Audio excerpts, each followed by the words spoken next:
You're still checking their messages at 3 a.m., aren't you?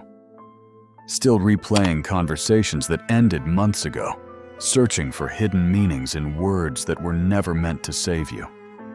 Your mind knows they're gone, but something deeper refuses to accept it. Something primitive. Something that would rather destroy you than let you forget them. It's like an addiction, but worse. Because at least with substances, you know what you're craving. Jung understood something about this kind of suffering. The kind where you can't let go of someone who's already let go of you.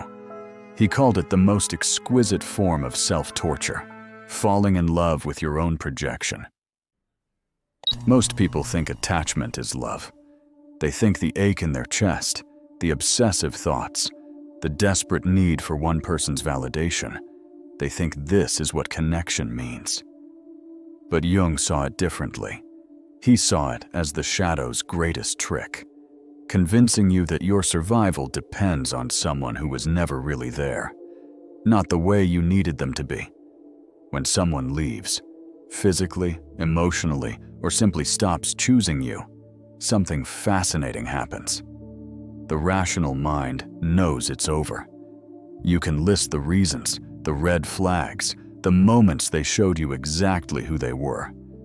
But another part of you, a deeper, more ancient part, refuses to accept it. This is where Jung's work becomes a map through your own darkness. He wrote about projection, how we cast parts of our unlived life onto others.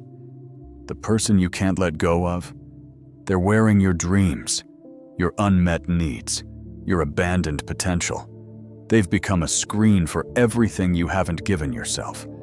And that's why letting go feels like dying. Because in a way, it is. You're not just losing them.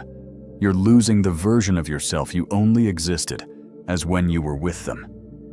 You're losing the story you told yourself about who you could be if only they loved you the right way. And that's the wound that won't heal, not the loss of them, but the loss of your projection. This is where the real descent begins, where we meet the shadows that keep us chained to ghosts, where Jung's map through human attachment reveals its darkest truth. That's where we go next. Jung spent years mapping the architecture of human attachment. He watched his patients destroy themselves, trying to possess what was already gone. A woman who couldn't stop writing letters to a man who never responded. A man who built his entire life around someone who barely remembered his name. These weren't stories of love. They were stories of projection so powerful it became possession. Think about the last time you truly couldn't let someone go. Not the surface level missing them, but the kind where their absence felt like organs being removed without anesthesia.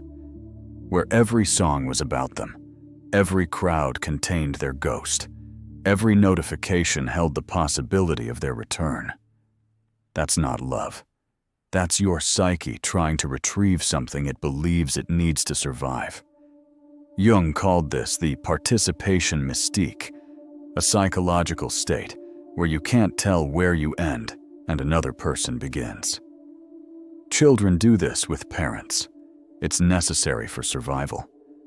But when adults do it in relationships, it becomes a different kind of prison. You're not relating to a person anymore. You're relating to a part of yourself you've dressed up in their clothes. The cruelest part? The person you're attached to might have shown you exactly who they were from the beginning. They might have told you, clearly, repeatedly, that they couldn't give you what you needed. But projection is stronger than reality. It rewrites their words, reinterprets their actions, finds hope in shadows. You fell in love with potential, not presence. With who they could be, not who they chose to be. And now you're stuck in purgatory, checking their social media for signs of the life you're not part of, analyzing their every move for proof they miss you too, creating elaborate fantasies where they realize what they lost and come back transformed.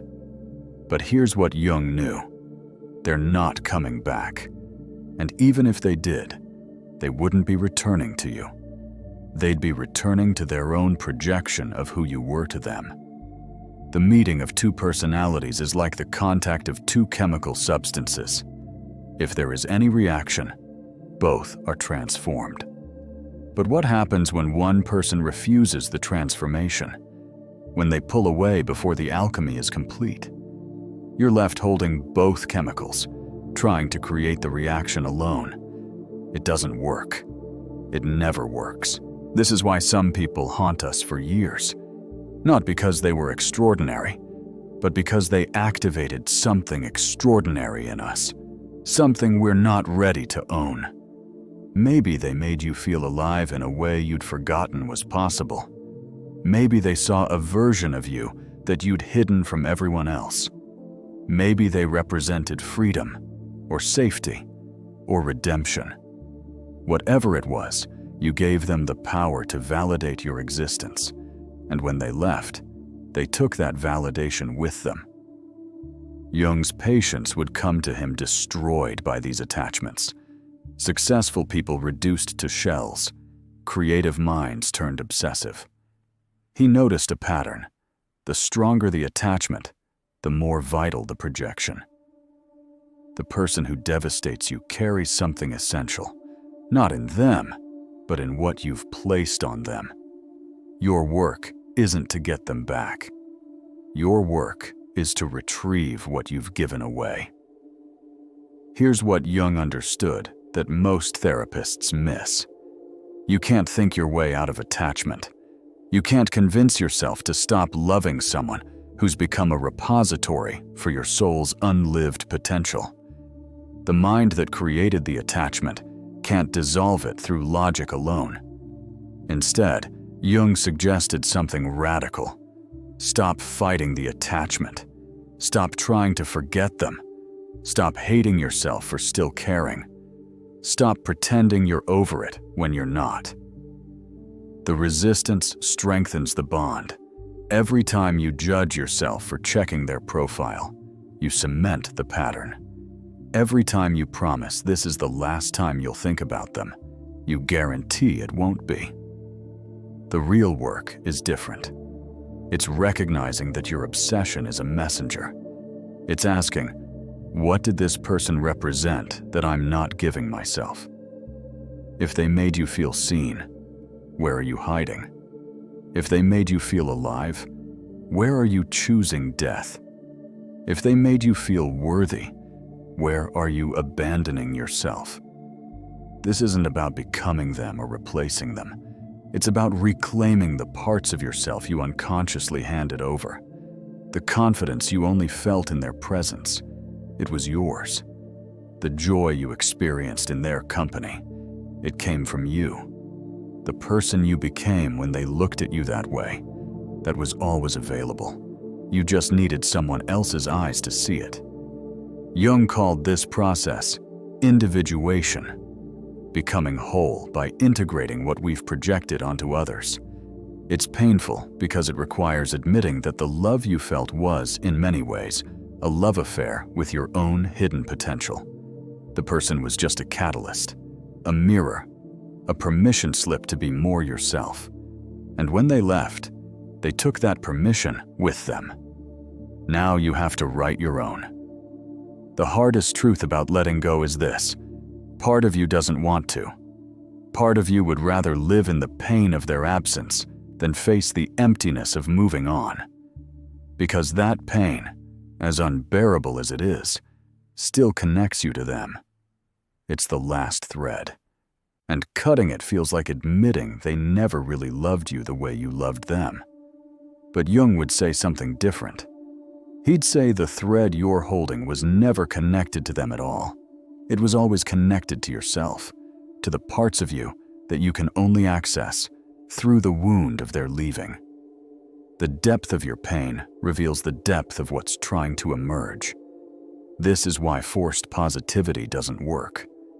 Why just move on feels impossible. Why dating other people feels like betrayal. You're not just grieving a person, you're in labor. Something in you is trying to be born, and it can only come through this specific pain, through this specific loss, through this specific humiliation of loving someone who chose to stop loving you. The work isn't to stop loving them.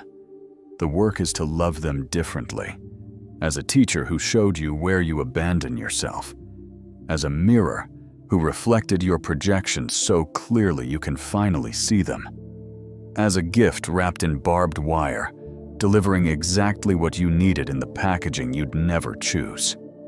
One day, and Jung promised this to his patients, you'll think of them and feel grateful, not for the pain, but for the precision of it, for how perfectly they activated exactly what needed to heal, for how completely they devastated the false self so the true self could emerge.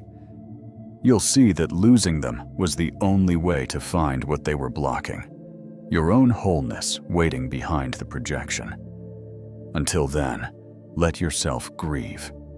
Not just them, but the version of yourself who needed them to feel complete. That person is dying. Let them. Something truer is waiting to be born. Something that doesn't need anyone else's presence to know its own worth. Something that can love without losing itself. Something that can let go because it was never holding on to begin with.